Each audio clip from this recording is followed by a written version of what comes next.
त्यस्तो पवित्र भने त्यस्तो छोकी बनाइदिनु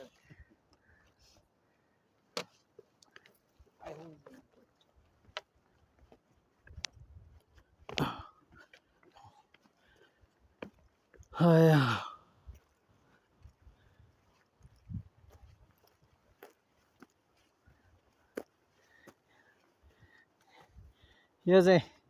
उहाँको एउटा मन्दिर रहेछ गुरु रेमर्सियाहरू बस्नु भएको मन्दिर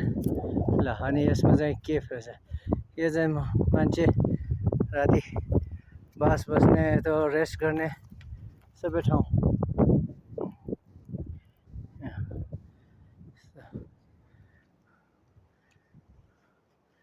ओ माई गॉड कस्तो दामी रहेछ यहाँ चाहिँ आगो फुकेर यसरी बस्ने रहेछ ल यस्तो अनि यहाँ चाहिँ सबैजना रेस्ट गर्ने पूजा गर्ने यस्तो ठाउँ रहेछ यहाँ चाहिँ अनि मान्छेको लुगा पनि राखेको छ यसरी यो चाहिँ के गर्ला यो भित्र अझै पनि अर्को केफ छ यसरी भित्रभित्र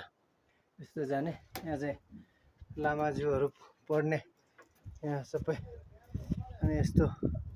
सबै डोनेसन गरेर राखेको छ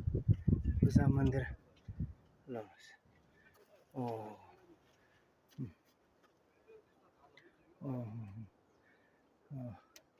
आज ठुलो मन्दिर